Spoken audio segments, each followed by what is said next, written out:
Salone del Mobile and Stir present Design Voices, Think Next, produced by Dog Ear. Welcome to the live podcast from Salone del Mobile Milano.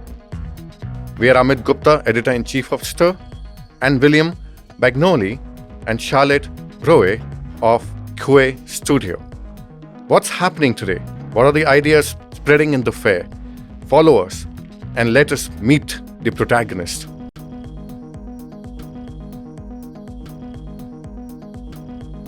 Welcome to the live podcast from Salone del Mobile Milano. We are Amit Gupta, Editor-in-Chief and founder of Stir, Charlotte Bräuer, which is not here now, and now it's William Bagnoli of QA Studio.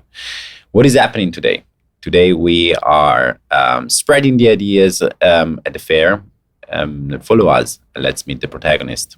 Welcome to Aric Chen and Luca Nichetto. Welcome, guys. Thank you. Welcome, Aric Chen. Welcome, Luca Nichetto. It's been a pleasure to have you on Design Voices, curated by Stir and Salone del Mobile and produced by Dog Ear. This is an honor to have both of you. The both of you don't need introduction for most of the audience, but I'll still try and attempt for people and make it crisper. Aric, thank you for being here. Aric is currently General and Artistic Director of Het Nieuws Institute in Rotterdam. Very good. Creative Director for Beijing Design Week in past, Curator for Design and Architecture, and Lead Curator at Large at the M+ Museum in Hong Kong from 2012 to 2019. He also served as the first Curatorial Director for Design Miami Fairs in the United States in Basel until November 2021. As Aric understands the importance of archives, and he gives a huge importance within the Institute as well today, the way archives needs to be kept, but at the same time emphasizes on decolonizing the archive. And this is something which you have been propagating for some time. He refers to the vocabulary as having an asterisk as an indicator of ongoing discourse of the world's connotations. Thank you, Aric, for being here. Thank you. Luca Nichetto, born in Venice in 1976, witnessed the famous Murano glassmaking industry, which employed members of his family. And as a kid, he used to sell his designs to local factories too. Founded Nichetto Studio in 2006, based in Venice. Little animals, right? Yeah, exactly. Only that. Yeah. And after 2006, he also opened a second studio in 2011 in Stockholm in Sweden.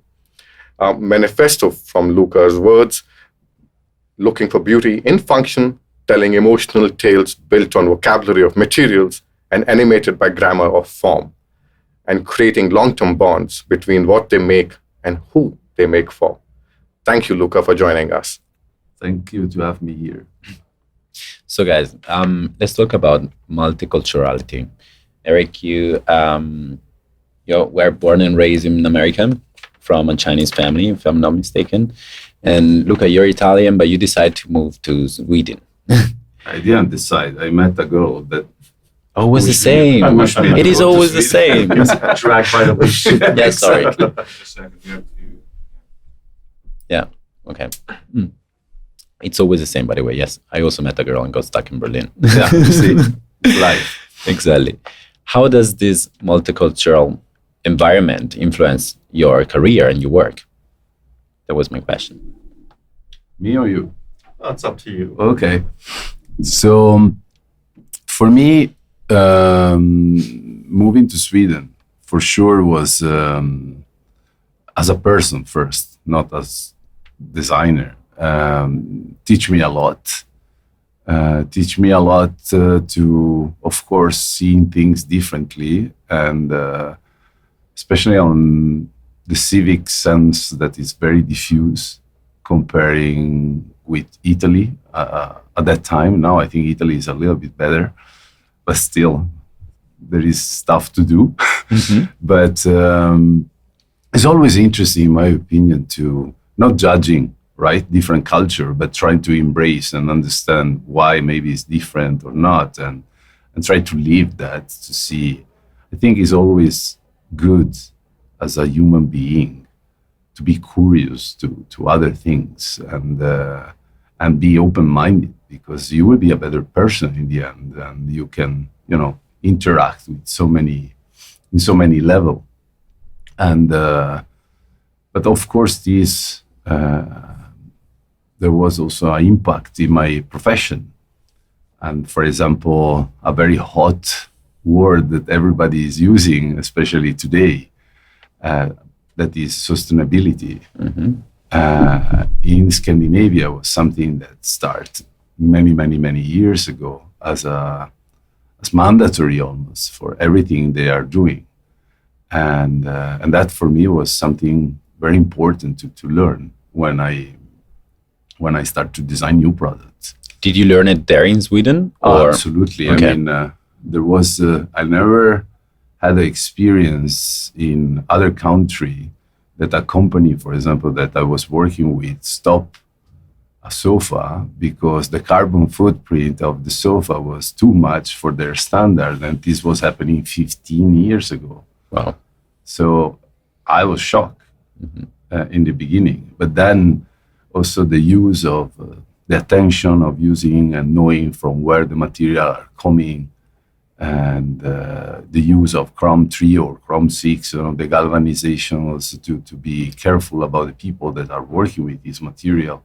So now, of course, these start to be very diffuse, also different production in different countries. But at that time, the first time that I really see this and touch with my hand was in Sweden. Nice. Thank you very much. Thank you. I mean, we could go on forever because now I have so many questions. We just open a new path. But please, let's turn to Aric. Yeah, no, I mean, I would have to, agree with Luca's, or at least say that I share a lot of Luca's thoughts on this. I mean, I think it's a real privilege to be able to kind of live and work in different places and to sort of satisfy your own personal curiosity. Maybe where I might be a little different is that, for me, it's not about being kind of open-minded. It's about really just sort of observing, because every culture is different. Every culture is equally sort of amazing and also kind of weird and frustrating at the same time. They're just weird and frustrating and amazing in different ways, right? It's true. And I think, at least for me, that just sort of accepting that is sort of it's very helpful. In sort of just managing how one works, you become much more patient, but also I think it's really as a practitioner or curator or whatever, it's really useful in informing the way you approach what you do as a storyteller, as a discourse maker, or whatever you want to call it, because I think it's really clear more and more that as we all rightly turn our attentions to the endless crises and urgencies that we're confronting, that we need to actually look to multiple approaches and multiple perspectives. That no culture has the answer. In fact, quite the contrary. But also that there's a lot to sort of, this sounds so cliche, but there's a lot to sort of learn from each other. One small example, at the New Institute where I work in Rotterdam, we're trying to become more of a testing ground, and that's a whole other thing. But one of the things that we're doing as a testing ground is implementing a framework that one of our researchers developed in collaboration with many others, called a ZOOP. And that's essentially, long story short, a framework for bringing non-human interests and voices into our organizational decision-making processes as a way of instilling more, not sustainable, because I think we need to move beyond sustainability, but because that's sort of a problematic concept and term now, but to instill more ecologically regenerative practices. Now, essentially, that comes down to sort of giving agency to non-human beings. And this sounds so strange to a lot of people in Europe and North America. But a month ago, I was in India, actually, speaking at a conference, and I was talking about the ZOOP. And the response from a lot of people was like, yeah, and so? like this, yeah. What's your point? This is like how we, So, there are lots of knowledges out there, and we need to be drawing on all of them. It's true. And talking about differences and synergies, educator, curator, writer, and Luca, you as a creator and a designer, what are the key differentiating points you come across between the two roles which you perform, the synergies, the differences, and some fun anecdotes? The two practices informs each other a lot because they're for a certain cause. At the same time, there are a lot of differences in the two practices. It's a tricky question, right? Yeah. You mean the designer and curator? And a curator. Yeah, it's to be honest, I don't know what kind of answer to give to that because I'm working for industry. That is my idea of design, that I want to work for industry. And maybe I'm a little bit old-fashioned, or maybe I'm very Italian in that sense. And so I always see that what I'm doing is then something that eventually a curator can consider if he can see something in my practice, in my idea, in my approach that can be interesting for them to, give a bigger message that is not only related to the industry, but is much broader in a way. So I'm not, there is in the design field a lot of course, different designer with different approach, thanks God. And that make, I think, the beauty of our field. And I'm just a small piece on this, puzzle. And then I think for Aric, but also for other friends that are curator, is observing this puzzle and trying to pick the pieces that for them is more interesting to have a voice to something else that is not just a product or relate to the industry. No, it's an interesting question because, of course, both. Let's not talk about designer and curator right now, but let's talk about design and curation, and both are terms whose definitions have been vastly expanded, right, in recent years. I mean, at this point, almost everything can be considered curation, and almost everything can be considered design. And so I guess in that sense, of course, the context and the outputs are different, but I think in that sense, to try to answer your question, Amit, it's those two. The expansion of those two definitions have sort of created quite a bit of overlap, and I suppose it's where that overlap, or what happens at that overlap, is what defines the interaction, which I think is another way of saying what you were saying, which is they inform each other, right? Exactly.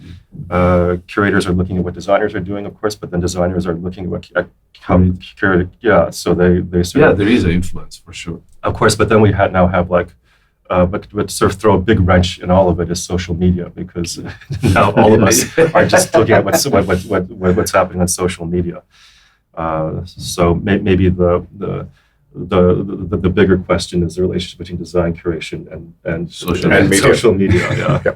Which could be included in a curatorial concept or any design concept. Yeah. I mean, it's just so vast. And I was telling you before, it's so hard to find one label for one thing. We are in a generation where I think in a time, in a history where we have to adapt of what, I don't know, what the society is, what the new jobs are. I see new young kids, let's say the younger generation, that they study design.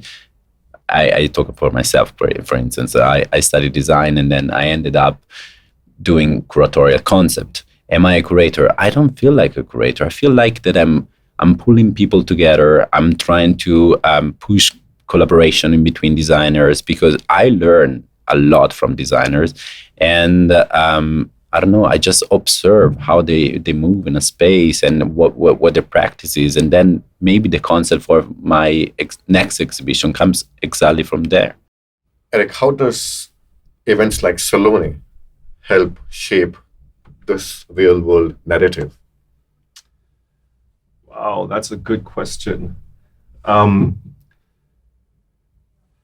Well, I mean, I think, this year is an interesting year, of course, because, I think, first of all, everyone is just happy to be here. Yes. Right? So that's a good start. But I think, for me at least, it feels a bit like a transition year, right? Like I think there's a lot of excitement, a lot of anticipation, a lot of, good vibes.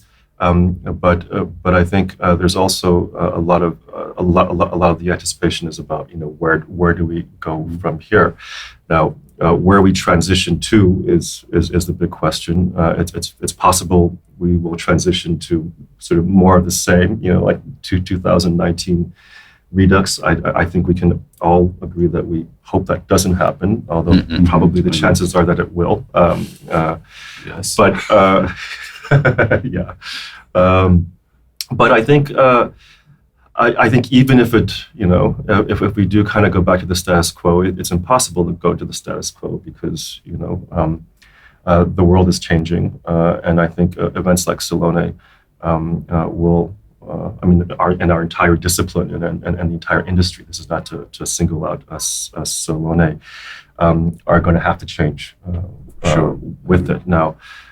Whether that's a quick change or a slow change, a carefully managed change, or a very painful and catastrophic change is really is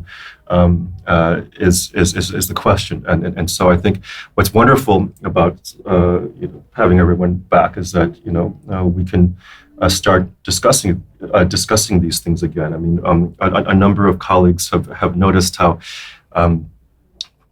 Whether it's actually true or not, or whether it's just a matter of perception, it seems that there is a lot more kind of talks this year, or talk series that are getting a lot more attention. Of course, people are still seeing things, but the talks seem to be a little bit more prominent than in years past, and a little less risky. Like in the past, it was always risky to do a talk because no one would show up because they were too busy seeing things. This year's a little less the case.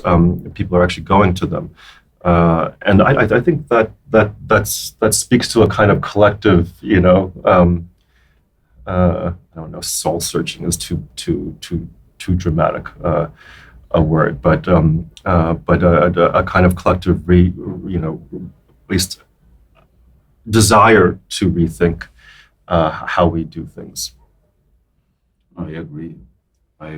It's, and thanks God, we start to talk a little bit more because I think the design community in general, for many years, there was kind of also scared to talk, and also to talk loudly or say opinion, because you were worried that if you say opinion, maybe you'll lose a chance to work with someone.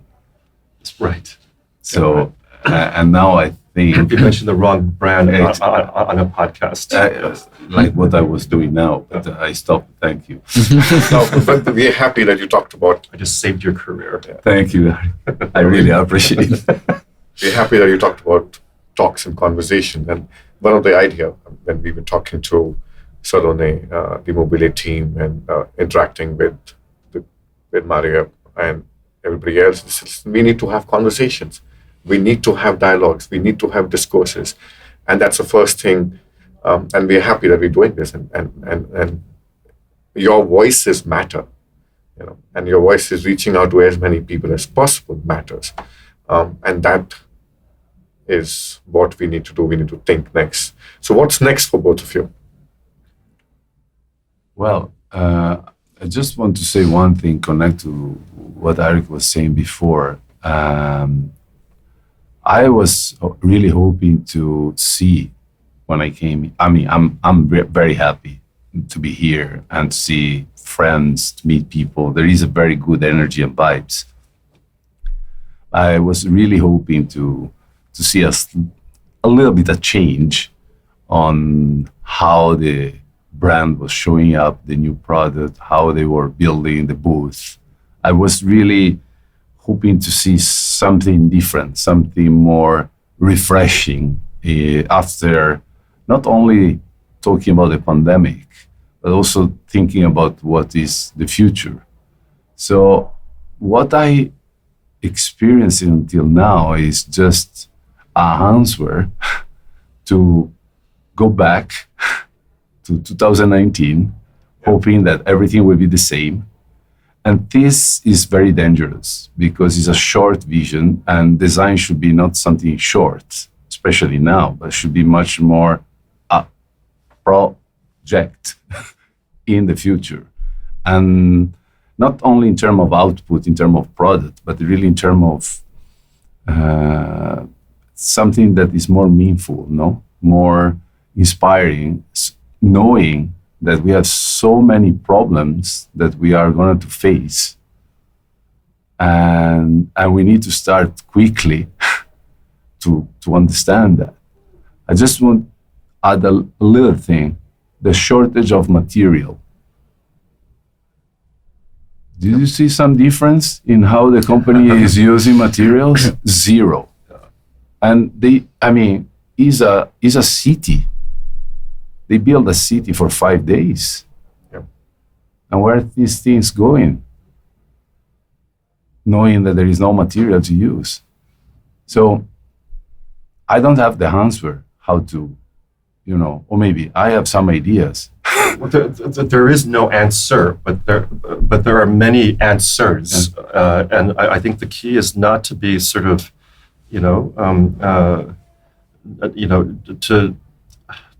to understand that these are not problems to be solved, because the issues we're talking about now, the really important issues, are too complex to be. These problems are too complex to be quote unquote solved, and of course, problem solving is a kind of this notion of problem solving is a little bit of a heavy baggage on the design world that we have to sort of break free from, because we also need to know, besides the fact that these problems are too complex to be solved per se, what is a solution? I mean, there are always, what do you mean by solved? Like, there are always sort of unintended consequences and knock-on effects. One person's solution is another person's problem, et cetera, et cetera, et cetera. So we need to be more sort of tactical about it, but we also need to sort of just take it step by step. Also, just because you're not going to solve the world's problems doesn't mean that you can just sort of talk about it and not do anything, right?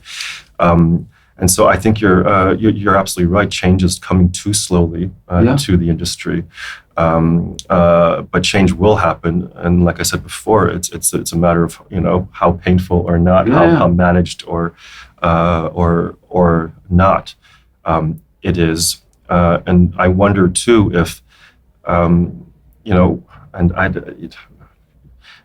if a part of it, and this came up in a talk earlier this morning, part of it is also our relationship to risk. Risk meaning we need to try doing things differently. We need to try approaching things differently, in order to tackle, confront, these challenges. And I'm hoping that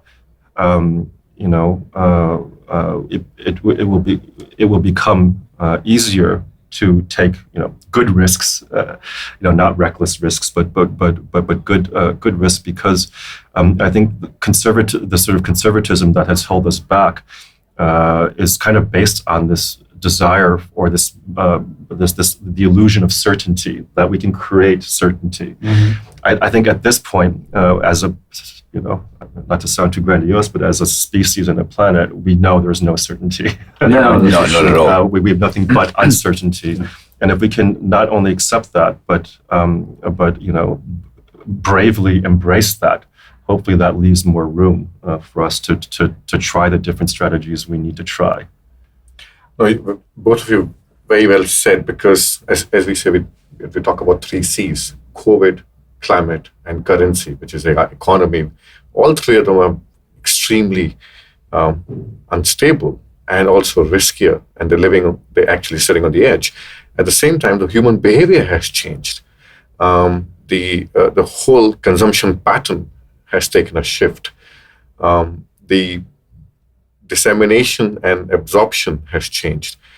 And is that reflected and is that informing industry practices is a big question.